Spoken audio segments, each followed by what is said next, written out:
Welcome back to the Biofield Hacker channel. As always, before we dive in, just a quick note, I'm not a medical, psychological, legal, or financial expert, nor do I claim to be. I love having this channel, as I'm going to share with you today, as I'm finding, as the universe does, it perfectly energetically timed as Venus was exalted in Leo right now, or at least when I channeled this the content for this video. And also, just a heads up, I was poked to share an article, and I did that a couple days ago, about this same video. And this video asks you to come from a place of love and beauty. Not that you shouldn't all the time, but especially now. Today is about my favorite things that I find beauty in, that I love, and that, frankly, nurture me. And this is all about the strength to lean into joy and flow by surrounding yourself with beauty and the small things that make your heart sing, as this is the highest vibrational energy and what brings that energy flowing to you. And most of these things that I'm going to share that I find beautiful are about the sensual savoring of the umami of life. Think of it as a robustness for the senses, if robustness is even a word. Let's start with flavorful ethnic food. From my perspective, compared with American food on the whole, ethnic food has fun with flavors. The curation of spices and the mixing of all the flavors allows the love of sustenance to come shining through. Some of my favorites are tapas. Trying a bit of everything is so different, so fun, just a little bit of taste. And from a flavor perspective, Ethiopian and Indian. I love those cuisines. Not to mention shawarmas. I grew up in Saudi Arabia, so those are always a staple, but good shawarmas. I also love beautiful design. One of my favorite pieces of architecture is Ronchamp for its experimentation with light and shape. I love beautiful technology that is utilitarian and efficient. I love art with soul and meaning, along with visual manifestations of design that says something, like column designs from the olden Crete that were created against the grain. And I'll take Corbusier and Gaudi over Frank Lloyd Wright any day of the week. Bold colors, interesting juxtapositions, masterful creations that take years of wisdom, skill, vision, and creativity. Not to mention anything that Frank Lloyd designs leaks, from my perspective. I may be wrong about that. Like a handcrafted boat made of teak, little handcrafted clay gnomes at a local market, or metal sculptures, it doesn't matter. They're all different and innovative, but made with heart, a gift to the world through their creation. Smells are also one of my favorite things as well. The smell of orchids, the salty ocean breeze, freshly brewed coffee or just baked bread. The scent of subtle coconut or vanilla that always remind me of summer. A campfire, new snowfalls, although I hate the cold of snow, or the scent of the environment that signals the rain before it comes. Scents are closely connected to our hearts, and as they bring us back to fond memories, or allow us to be fully present in the moment, if we allow them. I also love good music that moves, and that's an array of music all over the map. Whether through rhythm or lyrics, some of my favorites are Louis Armstrong, AC/DC, Steve Cole, Casey Chambers, Ed Sheeran, Bruno Mars, Cher, Cake, Zap Mama, Zac Brown Band, Lenny Kravitz, Texas Tornadoes when I get grumpy, because it just makes me laugh. It's Mexican country music. The Eagles, Soweto String Quartet, Katie Lang, Eminem, 50 Cent, anything that has go-go or a cumbia beat. I could go on and on. In fact, the universe frequently speaks to me clairaudiently with songs and lyrics that I'm unfamiliar with, so it adds to the collection. Just something about music that calls to the soul and raises your energy with the right music. I also love new adventures and cultures that feed my brain, whether it's learning new lenses, experiences, traditions, cultures, philosophies, people, or ways of life. Celebrations bring me great joy as well, particularly local ones. They don't have to be big, but I'm lucky enough to stumble upon them because I always get lost in a new place somewhere overseas, and I find a new adventure. Those of you who know me personally know I'm terrible at directions.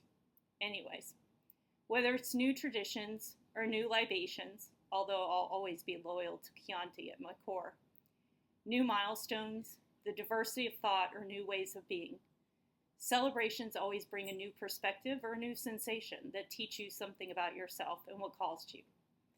If you allow yourself to proverbially put it in your mouth and see if you like the new taste with the wonderment of a child. Nature, as I've talked about on other videos, is incredibly dear to me as well. I love the beauty, the rhythms, the sustenance, the freedom and grounding, how it makes your body feel being connected to it. The sounds, the smells, and the feels has so much to teach us about energies and its observation. And if you want to look at that, I think the video is called Nature's the Master Teacher. Anyway, it's one of the older videos. My love of learning is also paramount, whether through books, classes, people, experiences, synchronicities, or intuition. They're all brain food that resonate, that expand your heart and call to your soul essence. Consistent with learning comes the joy and love that I have for poetry, photography, and reading. My favorite poem, entitled A Coat by Yeats, however you say it, I always say it wrong. I always have my poetry that was channeled in my photography up in my houses when I live in one that I'm decorating. Although people don't necessarily know it's mine, it's up to Savor. One of my favorite pieces of art over the years was a collage of my photography of street graffiti in Colombia. It was truly stunning. And because I consume books quickly, everything from quantum physics to ethnic erotica, that's my relaxation mode. My friends used to laugh the first time they came into my house and saw my bookshelf. It usually has a sampling of my favorites: the Book of Honor, the Tibetan Book of Living and Dying, the Tipping Point, reflexology, mythology, cultural anthropology, social psychology. It's always mixed with books by Jane Goodall, spy books, Lonely Planet travel guides. Although those are only for nuggets off the beaten path or when I get myself into logistical trouble wandering overseas. It's because I never plan. The Alienist is one of my favorites. And then whatever spicy erotica romance novels that I haven't read yet, as my quick reading can sometimes outpace the publishing market. Because in my book, no pun intended, books are meant to be held in the hand. Friends used to get a good chuckle out of it, as it was clearly unexpected for them. Although I don't know why. Knowing me, you should know that I love variety and color in my life in all forms. Deep connections also bring me joy, and deeply connecting.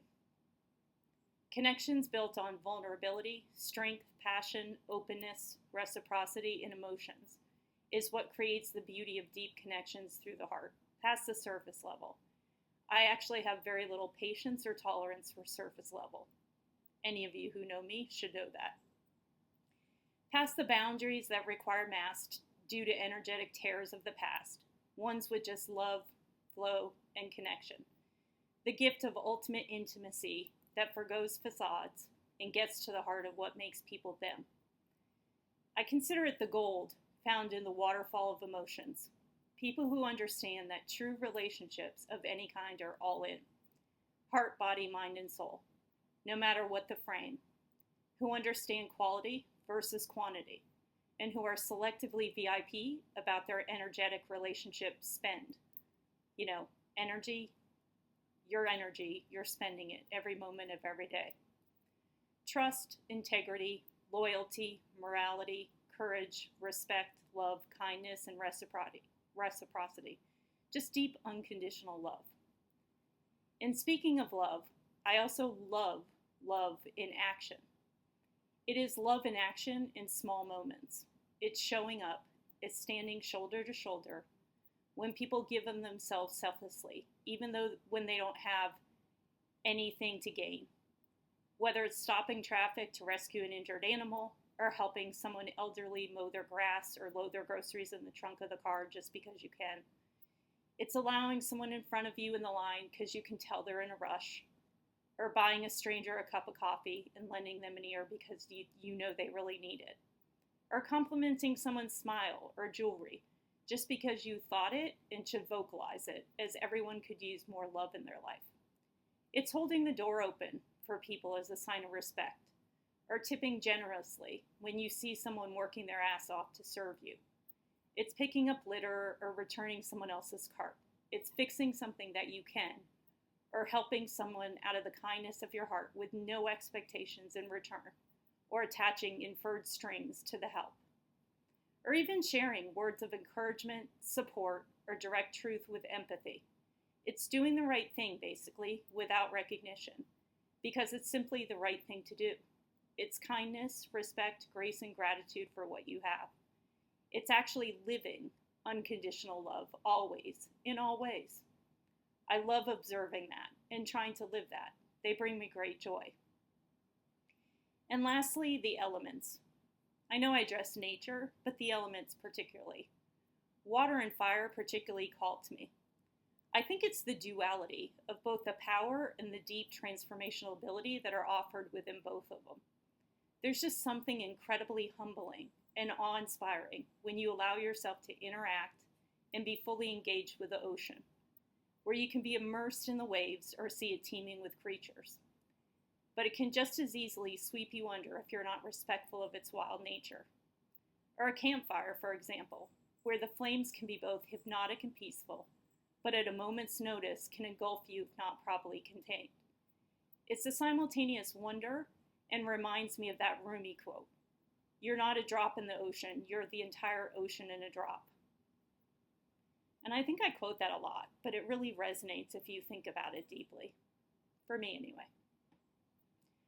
Our energies are similar to those elements. We can choose to be peaceful, joyful, and full of love, or we can burn it all down. The point here is this. It's not about this stuff. It's about finding what speaks to you, what makes your heart sing, what lights you up, what empowers you. And that brings me to today's simple field tack. Think about this for yourself, as we talked about earlier in the video. Do you want to use your strength to lean into joy and flow by surrounding yourself with beauty and the small things that make your heart sing? If your answer is yes, then do it now.